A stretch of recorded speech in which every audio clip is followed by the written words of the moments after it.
Hello, my dear students. Mr. França here, your teacher at Raphael's English School. Today, I have a very special lesson for you.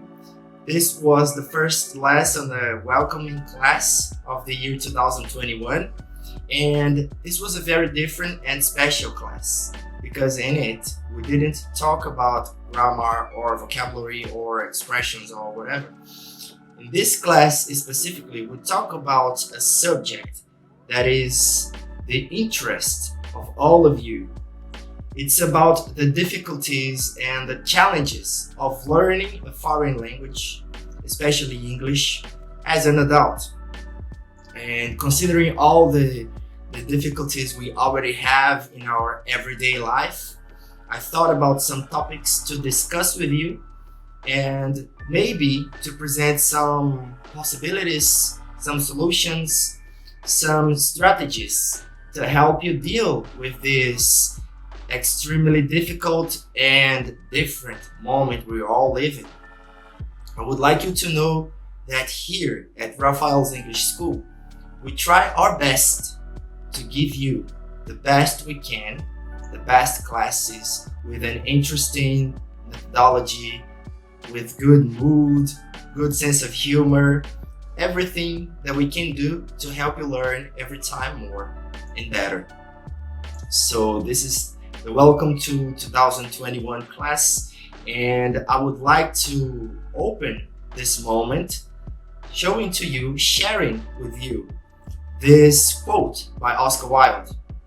Experience is simply the name we give to our mistakes. So we have made many mistakes along our lives as English students and as teachers as well. And we have to do something with these mistakes. And this thing is learn from them. All that we do here in this life is a continuous learning process. And I hope you can learn with us during this moment. Okay? So to start our conversation, I've selected some topics to discuss the challenges of learning a foreign language as an adult, and I would like to recommend and suggest some possibilities of solutions.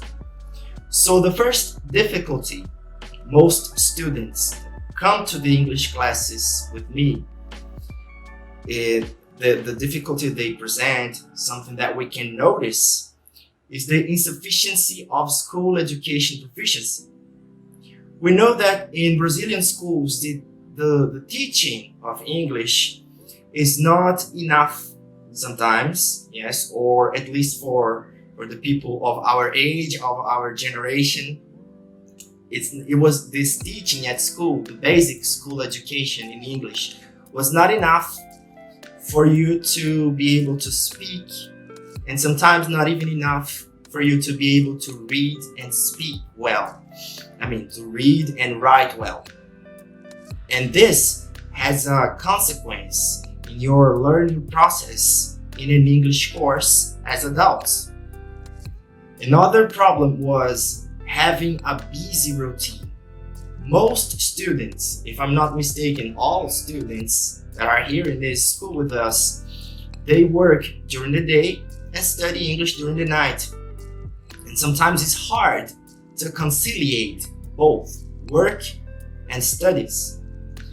And also, besides having a busy routine, having a busy mind can get you in hard times when you're trying to learn. So I have some ideas that I would like to share with you that helped me as an English student and an English teacher that maybe can help you as well.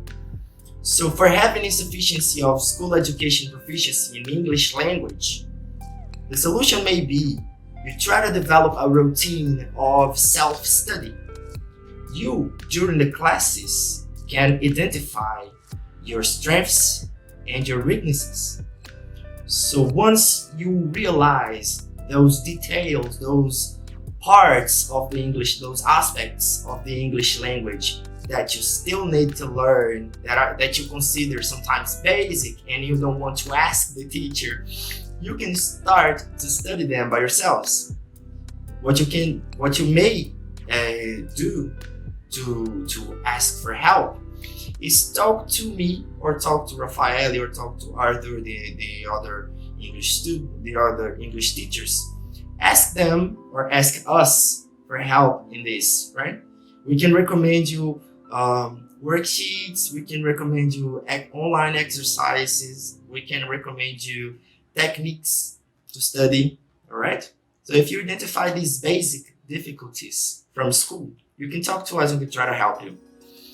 Another thing is about having a busy routine. Well, in this case, it is necessary that you reorganize your agenda. Try to think about the things that you can cut out of your day, but don't postpone. Don't stop to study today. Don't avoid studying today to study another day. If you decide to have your classes on a Tuesday, try your best to have that class on Tuesday. But also try your best to study by yourself during another day. Because you have to find a way. It is hard, but it's necessary to find a way to incorporate your studies in your routine. Find a space. It does not need to be 1 hour of study. It does not need to be 50 minutes of study. If you study well, concentrated, focused, you can study for 10 minutes and you can get very nice results. And also, if you have a busy mind, you can try to do some preparation before class. I have talked to some students who like to take a long shower before class, listening to their music with the eye closed. You can try to meditate, doing some breathing exercises. There are many techniques to help you calm down and disconnect from the stress of the day before your English class. And it might take you a few minutes. It's something really nice and interesting to do. But there are other problems. If you're expecting to have long-term results in an immediate culture, which is affecting most of us, we have to think about our focus. What are these results? You have to ask yourselves, what are the results you are expecting? Oh, teacher, I want to be fluent. Okay, but what aspect of fluency would you like to reach first? Would you like to speak faster? Would you like to sound more natural? Would you like to have a better pronunciation? Would you like to have more words in your vocabulary? Try to do one thing at once. Try to break these big goals into small pieces and reach these small pieces. Because once you have achievable goals, you're going to feel like you are evolving. And this is what we all want, right? The other thing is the sensation that learning was easier when you were younger than now as an adult. And it may be true at some point, because we know that children have way less things to worry about than an adult. So one advantage you have as an adult that children don't have is that you are aware of the learning process. You know that you are learning. So if you are conscious about this, you can use it on your favor and it can help you a lot. You can concentrate and tell yourself, this is the moment I have to learn. And you can do it. Just focusing. And the teachers are here to help you with that. So the sensation of if you feel like you're not learning anything and you're feeling frustrated and you're asking yourself how to avoid frustration during the learning process, I have some tips for you as well. The first of them is knowing your difficulties. Because you may think you're not making any progress during your studies. You can ask your teacher, what are my difficulties? If you cannot identify them yourself. And then the teacher can tell you, You have to improve your pronunciation in this, and that. You need to increase your vocabulary. You need to read more. You need to write better. The teachers can help you with that, to identify your difficulty. Another thing you can do is set your personal goals. So if you want to have a better vocabulary, you can define a day to say, hey, in this day, I'm going to increase 10 words in my vocabulary. Or in this day, I'm going to read a text aloud with my voice to practice my pronunciation. So if you define your goals and your goals are honest and are achievable, you can get them. You can hit that. Okay? Another thing is take your time but never stop. This sentence is really important. Because look, we are all different people. Every individual has their own characteristics. So it's not necessary that you learn in the same speed as your colleagues. You have your own time. You have your own velocity to learn. So don't compare yourself to other students. You have your way. Okay? So consider this. You have to be better than you were yesterday. Don't compare yourself to other students, to the people on the internet. It's not healthy. Okay? You are your only reference. And also, check your progress. Ask your teacher, hey teacher, do you remember the difficulty I had in the beginning of the semester? How is it today? And the teacher can tell you how much you have improved, what you have to do to have a better performance in the English class and in life when you're talking to foreign people. So I have some tips to learn English that I have gathered with other students when I taught this lesson. And I have to tell you something about learning.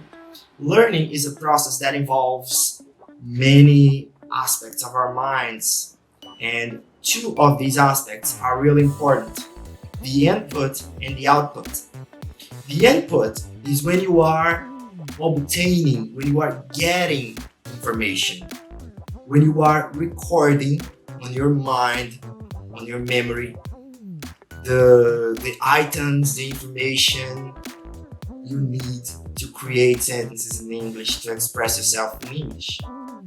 The output is the moment when you produce your own sentences, your own text. So for the input, we can have classes, videos, music, podcasts, books in English, everything that can help you obtain knowledge, obtain information, obtain your menu of words to select whenever you need them. And the output techniques can be taking part in conversation classes, doing your exercises, writing, and thinking. Did you know that when you think in English, you are exercising? Imagine try to exercise translating sentences from Portuguese to English just in your mind. It's not necessary to speak in the first moment. You can just try to translate in your imagination. There is going to be a point when you don't even need to think in Portuguese anymore. You're going to start to think in English. And this is great. This is part of the process, okay? So don't be shy. If you don't think your English is good enough to participate actively in a conversation class, you can enter in the conversation class and just listen. And when you feel secure, you can start to talk. But remember, the class is a secure environment, is a safe place for you to make mistakes. We, as teachers, we expect you to make mistakes, because this is the mistake is the first symptom that you are trying to learn something new. You are going out of your comfort zone. So if you are studying if you are with us in the English class, make mistakes. Feel safe, feel secure to make mistakes because this is a very good sign. Of course, we don't want to repeat the mistakes. We make the mistakes, we learn from them, and we do something new. Okay? So a recommendation I give to you is expose yourself to the language. Watch videos in English, play video games, watch TV series, listen to music. Discover what is good for you to practice the input and what is good for you to practice the output. Something that worked for me was listening to music and writing a diary in English. And sometimes I would read my texts aloud because I didn't have anyone to talk to before I was a teacher. So I developed my speaking skills this way. It's because I discovered what worked for me. And you can discover what works for you as well. So as a final message I have for you is that learning is not a stage you reach. It's a constant movement. Learning is action. So there's not going to be a day when you say, I have learned English. No, because you are constantly learning. There is always going to be something new for you to increase your speaking, your vocabulary, your listening to be improved. And you can count on us, the teachers, to help you with that. So thank you so much for watching this class. I hope you have learned something with it. I hope you have taken some important lessons for your life with it. And I hope to see you in the classes. See you next time, guys. Bye-bye.